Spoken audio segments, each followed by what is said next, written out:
Salut les copains, on reconnaît un pseudo-amateur de vin parce qu'il dit du mal du muscadet et du beaujolais et qui pense qu'en Provence il n'y a que du rosé. Donc je suis avec le vigneron qui change l'image de ça.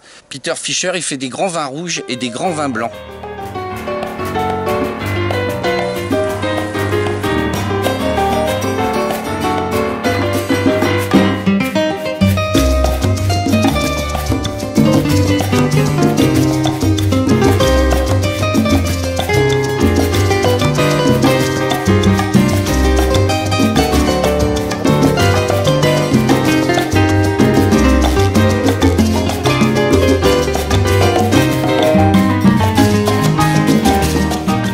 C'est une ancienne corps de ferme qui a été, comme il y en a plein ici dans ce relief au nord de la Sainte-Victoire, qui a été racheté un peu par la bourgeoisie aixoise pour venir pendant l'été, pendant les périodes de chasse, et après aussi pendant les guerres.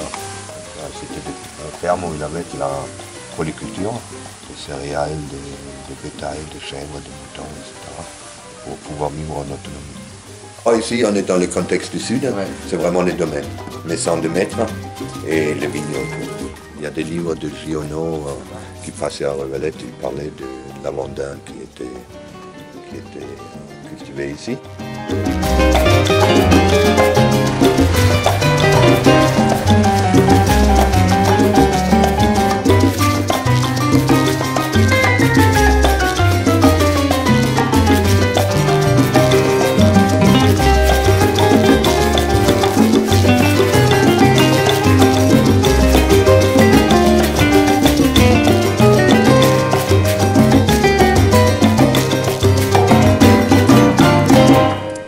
Ça a évolué dans le temps aussi, mais aujourd'hui, moi, je suis un grand fan du Grenache.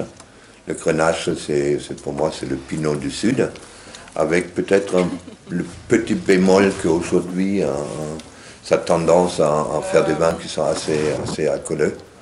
Donc, j'aime beaucoup le Grenache.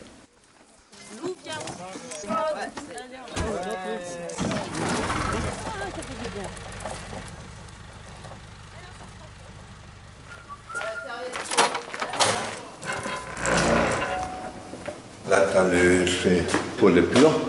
Ça fait depuis presque une vingtaine d'années que je travaille avec les œufs en béton naturel. Mais l'idée, c'est des vins expérimentaux pour moi. C'est pour regarder vraiment jusqu'à où on peut aller avant de se casser la gueule. C'est des vins qui sont complètement épurés. Pur veut dire, dans l'absolu, produit uniquement du raisin. Et je cherche vraiment quelle pratique on peut appliquer pour sauver du jus tout justement fermenté jusqu'à la bouteille sans ajout aucun. Et l'année dernière, j'ai planté la counoise, qui est très tardif, mais comme le Grenache commence à faire des degrés très élevés, la counoise qui est très tardif. Le premier millésime dans les années 80, j'arrivais à peine à 11 degrés et demi. Aujourd'hui, il faut tirer le frein pour ne pas dépasser les 14,5. Le climat, les rendements, on a des rendements plus faibles que ce qu'on avait à l'époque, mais plus important qu'il y a 10 ans, pour avoir des vins qui sont un peu plus détendus. La viticulture, une surface foliaire plus importante, la biodynamie, tout ça, c'est des choses qui ont amené que le raisin mûrit plus aisément qu'à l'époque. Ça, c'est mon grand blanc. Voilà. Et ça fermente. Nickel. Boum. Et là, le jus de barrique. Donc il y a, selon les cépages et les vins que j'ai fait, des contenances différentes. Des foudres de 18 hectos avec des grosses duels plutôt pour des cépages oxydatifs. La barrique avec une surface d'échange plus importante, plus de barriques récentes pour des cépages plus réducteurs, comme la Syrah. Et des barriques Pendant qu'on a bouffé, je crois que ça commence, regarde, ça commence à couler là. Ah merde, ça commence à fermenter. Là, on l'a entonné il y a 2 jours. Et là, ça commence, on va tirer du jus cet après-midi parce que ça va déborder. Il faut qu'il est immergé dans le jus. Si on le laisse sans l'immerger, ça sèche le chapeautement, il sèche, ça fait une barrière avec le vin. Il y a de l'air qui est là, il y a des bactéries qui se mettent dessus. Donc on mélange pour extraire tout ce qu'il y a dans la peau.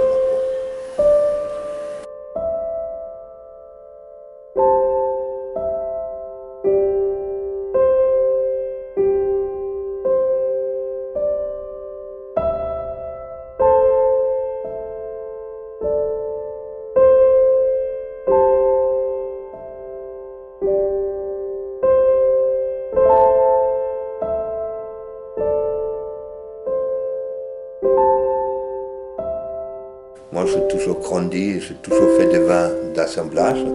Et il y a jamais une année où tous les cépages se comportent bien, mais il n'y a jamais une année non plus où tous les cépages se comportent mal. Donc on arrive toujours un peu à tirer sans trouver quelque chose qui fonctionne dans l'ensemble. On peut considérer que c'est carrément le contraire de la Bourgogne ou de la Loire où il fonctionne en monocépage. Où quand le cépage se comporte mal, il y a pas de... non, dans des régions comme ça, où c'est bon, où c'est pas bon. Chez nous, où c'est bon, où c'est très bon. Voilà.